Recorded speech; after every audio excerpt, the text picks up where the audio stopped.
Hello, good morning everyone. I hope you all are good and we energetic. So today we start next topics of chapter 4, magnetic effect of current.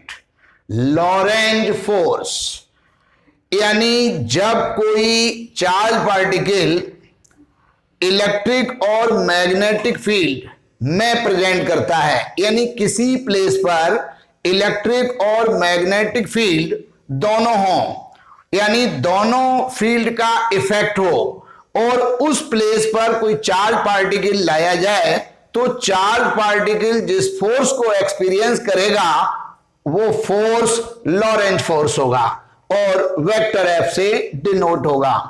So when charge particle having charge q, यानी charge particle है जिसका charge q है, moves in a region, यानी ऐसे area में move करता है where both electric field vector E and magnetic field vector B exists, it experience a net force is called Lorentz force. So Lorentz force vector F is equals to electric force Fe plus magnetic force Fm. अब electric force Fe is equals to charge into electric field and magnetic जो force है वो Q vector V cross vector V. Put these value, so Lorentz force vector F is equals to Q vector E plus Q vector V cross vector B. So vector F यानी Lorentz force vector F is equals to Q हमने common ले लिया, vector E plus vector V cross vector B. This is Lorentz force denoted by vector F and unit is Newton. Next, magnetic force on a current carrying conductor placed in uniform magnetic field. एक हमारा conductor है जिसमें कोई current flow हो रहा है I और वो कंडक्टर किसी मैग्नेटिक फील्ड में प्रेजेंट है, तो उस कंडक्टर पर जो मैग्नेटिक फोर्स अप्लाई होगा यानी vector F M is equal to Q vector V cross vector V. अगर हम इसको चाहें तो vector F M is equal to Q V V sine theta. अब यहां पर डायरेक्शन है तो हमें एन कैप यहां शो करना होगा. तो हमारा जो कैरिंग कंडक्टर है जो यूनिफॉर्म मैग्नेटिक फील्ड में प्रेजेंट है उस पर जो मैग्नेटिक फोर्स वर्क करेगा वो vector F M is equal to Q vector V cross vector V. और इसे हम अगर दोनों वेक्टर हैं, इधर भी वेक्टर है, क्रॉस मल्टीपल है, so vector F M is equal to Q V V sine theta N cap. अब यहां पर Q is equal to I T and velocity is equals to displacement upon time. So magnetic force vector Fm is equals to Q की value it और vector V यानी displacement upon time into vector B. Time से time cancel, so magnetic force vector Fm is equals to I vector L cross vector B.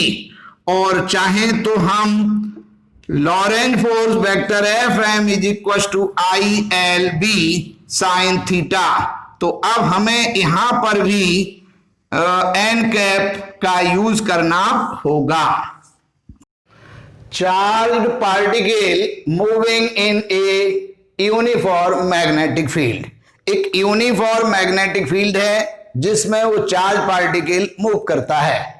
तो suppose A charge particle positive Q having charge positive Q moves through a magnetic field with velocity V making an angle theta with the direction of magnetic field. एक charge particle है जिसका charge magnitude positive Q है और वो charge particle uniform magnetic field में v velocity से move करता है और उसकी डायरेक्शन मैग्नेटिक फील्ड से थीटा एंगल होती है, then experience a force on charge, उस समय उस चार्ज पर जो फोर्स एक्सपीरियंस होगा वो perpendicular to both vector v and vector v, यानी चार्ज पार्टिकल पर अप्लाइड होने वाला जो फोर्स है उसे भी हम लॉरेंज फोर्स कहेंगे, और वो जो लॉरेंज फोर्स है वो perpendicular to the both magnetic field v b and velocity v। तो सपोज कीजिए कि हमारा ये एक चार्ज पार्टिकल की वेलोसिटी की डायरेक्शन है, ये अप्लाइड फोर्स की डायरेक्शन है और मैग्नेटिक फील्ड की डायरेक्शन यूं होगी, यानी 3D है, लेकिन अभी हमने यहां पर मैग्नेटिक फील्ड डिनोट कर दिया। तो जब चार्ज पार्टिकल किसी यूनिफॉर्म मैग्नेटिक फील्ड में v वेलोसिटी से और मैग्नेटिक फील्ड की डायरेक्शन से थीटा एंगल पर मूव करता है तो उस चार्ज पार्टिकल पर applied force perpendicular to the both magnetic field vector b and velocity vector v। So magnetic force vector Fm is equals to Q vector v cross vector b। So vector Fm is equals to QVV sin theta N cap. N cap इसलिए है कि LHS में vector है तो हमें RHS में भी direction show करनी होगी, और यहां पर दोनों क्रॉस प्रोडक्ट हैं क्योंकि यहां पर LHS में भी वेलोसिटी और मैग्नेटिक फील्ड दोनों वेक्टर क्वांटिटी हैं और मैग्नेटिक फोर्स भी वेक्टर क्वांटिटी है, तो क्रॉस प्रोडक्ट की वजह से यहां साइन थीटा है। अब हम यहां पर लेते हैं केस। तो सबसे पहले case first, if charge particle moves parallel to the magnetic field same direction और अपोजिट, यानी पहला केस ये है कि हमारा जो चार्ज पार्टिकल है वो मैग्नेटिक फील्ड के पैरेलल मूव करता है। अब उसकी डायरेक्शन अलोंग मैग्नेटिक फील्ड हो सकती है और मैग्नेटिक फील्ड के अपोजिट हो सकती है, लेकिन चार्ज पार्टिकल पैरेलल मूव कर रहा है। इसका मतलब है कि जो थीटा है वो 0 डिग्री होगा अगर सेम डायरेक्शन है तो, और अगर अपोजिट डायरेक्शन में मूव करता है तो थीटा की वैल्यू 180 डिग्री होगी। तो कुल मिलाकर के sine theta is equal to sine 0 degree और साइन 180 डिग्री। अब साइन 0 और साइन 180 दोनों की वैल्यू 0 है, तो इट मींस जो हमारा मैग्नेटिक फोर्स उस कंडीशन में उस चार्ज पार्टिकल पर वर्क करेगा वो वैल्यू होगी QVV इंटू 0, यानी जो हमारा मैग्नेटिक फोर्स है वो 0 होगा जब चार्ज पार्टिकल मैग्नेटिक फील्ड के पैरेलल मूव करता है सेम डायरेक्शन और अपोजिट डायरेक्शन। अब case 2, if charge particle moves perpendicular to the direction of magnetic field, यानी मैग्नेटिक फील्ड की डायरेक्शन के परपेंडिकुलर जब मूव करेगा तो उस समय थीटा की जो वैल्यू है वो 90 डिग्री होगी और sine 90 is equal to 1, then applied magnetic force Fm is equal to QBB और साइन थीटा की वैल्यू 1, तो Fm is equal to QBB और ये वैल्यू मैक्सिमम होगी, यानी मैक्सिमम फोर्स से वो चार्ज पार्टिकल मूव करेगा। और जब उस चार्ज पार्टिकल पर जो फोर्स लगेगा ये फोर्स जो मैक्सिमम है वो उस कंडीशन में है जब चार्ज पार्टिकल मैग्नेटिक फील्ड के परपेंडिकुलर मूव करता है। In this position charge particle moves in circular path, यानी इस पोजीशन में चार्ज पार्टिकल एक सर्कुलर पाथ में मूव करेगा। यहां पर यूनिफॉर्म मैग्नेटिक फील्ड डिनोट कर दिया, ये यूनिफॉर्म मैग्नेटिक फील्ड है और चार्ज पार्टिकल हमारा परपेंडिकुलर मूव मतलब सर्कुलर पाथ में मूव करेगा। इस समय फोर्स की डायरेक्शन ये और वो वेलोसिटी की डायरेक्शन ये और फोर्स की डायरेक्शन ये होगी। एंगल 90 है। अब चार्ज पार्टिकल जब परपेंडिकुलर मूव करेगा और सर्कुलर पाथ पर वो चार्ज पार्टिकल मूव करेगा तो इसका मतलब वहां पर एक सेंट्रीपिटल फोर्स वर्क करेगा और सेंट्रीपिटल जो रिक्वायर्ड फोर्स है वो मैग्नेटिक फोर्स से प्रोवाइड होगा। So centripetal force is equal to magnetic force यानी mv²/r is equal to qv। तो अब यहां पर सिंगल v कैंसिल, तो हमने यहां क्रॉस मल्टीपल किया तो यहां पर ये वैल्यू आ गई QVR is equal to MB। अब अगर हम रेडियस निकालें तो MB/QB, ये रेडियस का फॉर्मूला है।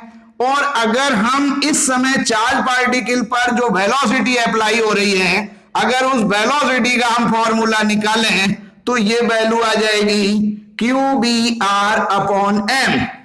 अब बात आती है कि हमने जब वो चार्ज पार्टिकल सर्कुलर पाथ पर मूव कर रहा है उस समय रेडियस और वेलोसिटी फाइंड आउट कर ली। अब हम टाइम पीरियड निकालना चाहते हैं तो time period is equal to circumference upon velocity. तो सरकमफ्रेंस होगा 2πr और अपॉन वेलोसिटी भी। तो हमारा जो टाइम पीरियड है वो t is equal to 2πr upon, अब वेलोसिटी की वैल्यू पुट कर दी QBR और अपॉन m, r से r कैंसिल है तो हमारा जो टाइम पीरियड है वो 2πm डिवाइडेड बाई QB होगा। अब जब time period 2πm upon QB calculate कर लिया तो अब हम फ्रीक्वेंसी निकालना चाहते हैं।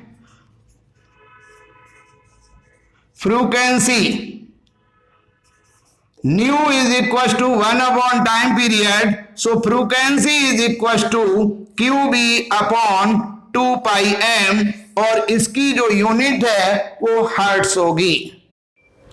Case third, if the particle enters the magnetic field at an angle theta with it, the velocity can be dissolved in two components। यानी जब हमारा charge particle having charge q uniform magnetic field में magnetic field की direction से theta angle पर move करता है तो जो वेलोसिटी है वो टू कंपोनेंट में डिस्ट्रीब्यूट हो जाती है। Horizontal component Vx is equal to V cos theta, यानी हमारी ये वेलोसिटी थी यानी थीटा एंगल पर पार्टिकल एंटर हुआ यूनिफॉर्म मैग्नेटिक फील्ड में और मैग्नेटिक फील्ड से थीटा एंगल पर ये एंटर हुआ। उस समय जो वेलोसिटी है वो डिसॉल्व हुई in two components, horizontal component Vx is equal to V cos theta और vertical component Vy is equal to V sin theta. So horizontal component Vx is equal to V cos theta parallel to the magnetic field, यानी horizontal जो component है वो magnetic field के parallel है।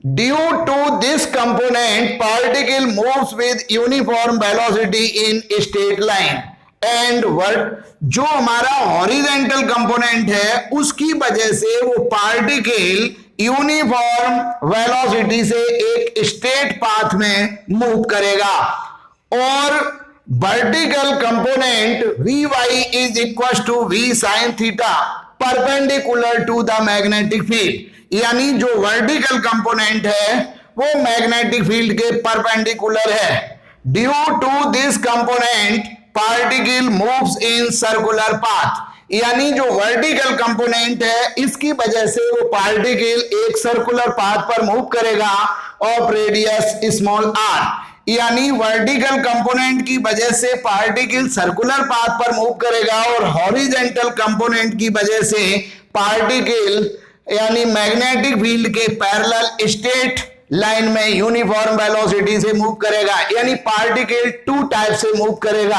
Horizontal due to horizontal straight path in direction of magnetic field और due to vertical component particle moves in circular path, so resultant motion of particle is helical path, यानी जो resultant motion है particle का वो helical path होगा। So radius यानी जो circular path है उसकी रेडियस क्या होगी, तो M B upon Q B radius निकली थी सेकेंड केस में, radius R is equal to M B upon Q B. तो अब यहां पर जो सर्कुलर पाथ है वो वर्टिकल कंपोनेंट की वजह से है, तो वी वाई, अब V Y is equal to V sine theta, तो जो रेडियस होगी वो M B sine theta divided by Q B, ये रेडियस होगी। अब अगर हम यहीं से क्रॉस मल्टीपल करें तो M B by is equal to Q B R, तो V Y is equal to Q B R divided by M, so V Y is equal to Q B divided by M. अब हमने R की value put कर दी, यानी M B sine theta divided by Q B, तो Q B से Q B, M से M, so B Y is equal to again we sine theta, हमने प्रूव कर दिया। अब हम निकालना चाहते हैं टाइम पीरियड, तो टाइम पीरियड जब हम निकालेंगे तो time period t is equal to circumference 2 pi r upon V Y, y यानी y कंपोनेंट के थ्रू ये सर्कुलर पाथ पर मूव कर रहा है, so t is equal to 2 pi, अब t वी वाई की वैल्यू है v साइन थीटा और r की वैल्यू है M B sine theta divided by Q B, तो यहां पर v साइन थीटा कट हो गया, तो हमारा जो टाइम पीरियड है t is equal to 2 pi m divided by Q B, और यही पहले भी आया था टाइम पीरियड। अब फ्रीक्वेंसी निकालनी है, frequency nu is equal to 1 upon T, so frequency nu is equal to Q B upon 2 pi M. ये हमारे सारे जो डाटा निकले हैं वो सर्कुलर पाथ यानी vertical component due to vertical component है। अब ड्यू टू हॉरिजॉन्टल कंपोनेंट यानी हॉरिजॉन्टल कंपोनेंट में वो पार्टिकल कांस्टेंट वेलोसिटी से स्ट्रेट पाथ में यानी मैग्नेटिक फील्ड की डायरेक्शन में मूव कर रहा है। सो cover distance on x axis यानी एक्स एक्सिस पर cover distance in one rotation, यानी जब तक वो पार्टिकल सर्कुलर मोशन का एक रोटेशन पूरा करेगा उतने टाइम में वो कितना स्टेट मोशन करेगा इन हेलिकल पाथ, तो हमें वो डिस्टेंस निकालनी है। तो velocity vx is equal to displacement upon time, यानी एक रोटेशन में जो टाइम कवर होगा वो टाइम पीरियड होगा। सो डिस्प्लेसमेंट यानी x is equal to V X into T, so x is equal to V X यानी v cos थीटा और t की वैल्यू है 2 pi m divided by Q B, तो हमारी जो डिस्टेंस आ गई वो है 2 pi m b cos theta divided by Q B. ये जो डिस्टेंस हमारी आई है, ये हमारी जो डिस्टेंस है वो उस कंडीशन में आई है जब पार्टिकल सर्कुलर मोशन का एक पाथ पूरा करेगा उतने टाइम पीरियड में जो हॉरिजॉन्टल डिस्टेंस है वो x is equal to 2 pi m b cos theta upon Q B cover होगी।